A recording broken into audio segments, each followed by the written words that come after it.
And so the day has come. The day has come when I finally get into AI and get out of my dinosaur um, tendencies, just doing things very, very raw, if you will. Because I've been thinking about how to use AI, and me as a writer, me considering myself somebody who loves writing and I enjoy it a lot, I never really liked having it write for me. It could emulate really elegant stuff, and my style got to the point, but it doesn't know what I did yesterday. It doesn't know what I felt at these moments, and it doesn't update. And to me, I like writing too much, so I don't want to do it for writing itself. But I think it's got an even bigger use. So, scary question to ask myself because sometimes thinking in a big way is scary because like we're so accustomed to doing things a certain way. But I asked myself the question, what is the highest ROI thing in my business? What is the biggest thing? And if I'm gonna put AI to the use on anything, it should probably be that the highest ROI thing. And I'm thinking, is it me? Is it the audience? Whatever. And I came to the conclusion that it's actually my ideas. Because as an entrepreneur, your ideas are more flammable than you are.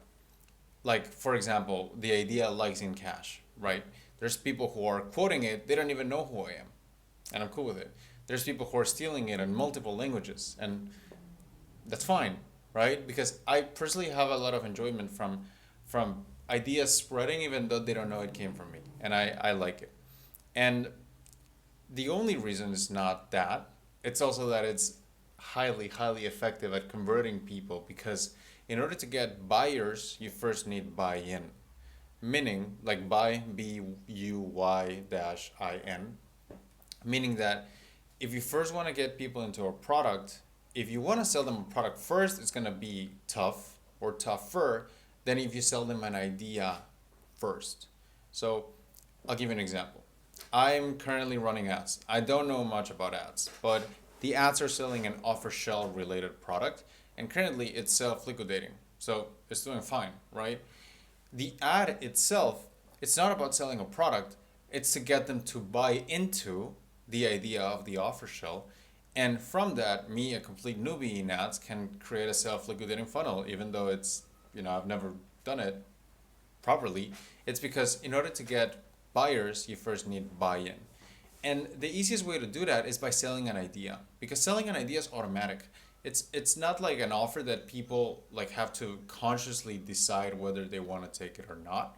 When you sell an idea, people see it and immediately they're like, I buy into it or I don't. So ideas becoming more flammable than us, a requirement to sell our products, and just knowing that is the highest ROI thing we've got, then I'm thinking, okay, how can we use AI for that specifically?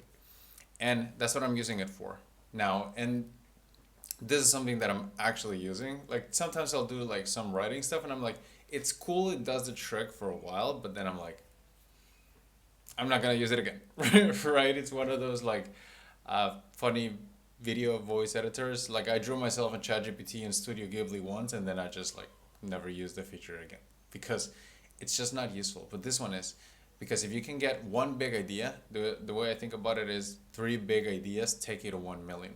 And I've done it personally because I first dedicate my funnel to getting people to buy into the ideas and then to buy the product related to the idea. So if you're familiar at all with the terms whale bait, offer shell, value versus insight, likes in cash, cash creators, protagonists, if you're familiar with any of those, then well, the ideas have got some sort of small, real tiny real estate in people's brains, right? Which is a pre-requirement for people to buy. So I came up with this prompt. It's I don't have a name for it, but I just call it the Big Idea Finder GPT, and essentially it helps you find your own. And it's gonna be my first AI product. It's not fancy. It's something you copy and paste, right? But it is trained on all the things that I use and I pay attention to when helping people develop their own. So a few examples are the ones that I just mentioned. Another one is this fitness coach, and she is more of she helps people move. They think people in the gym typically move in 1D, so one direction, so it's either up and down, right? And that's it. But the way she does coaching is she helps people move in 3D, so up and down, side to side, and rotation, right? So she coined the 3D athlete versus the 1D athlete, the three-dimensional athlete versus the one-dimensional athlete. And that's interesting, right? It gets you thinking, what's there, right? Ryan, who's an operations person, my former business partner, I got him to try it.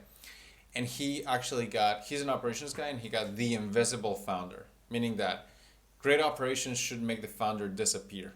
You shouldn't even be there when you have great operations. You should be an invisible founder.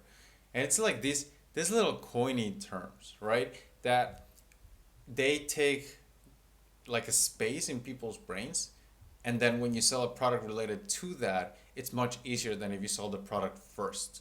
In order to get buyers, you first need buy-in,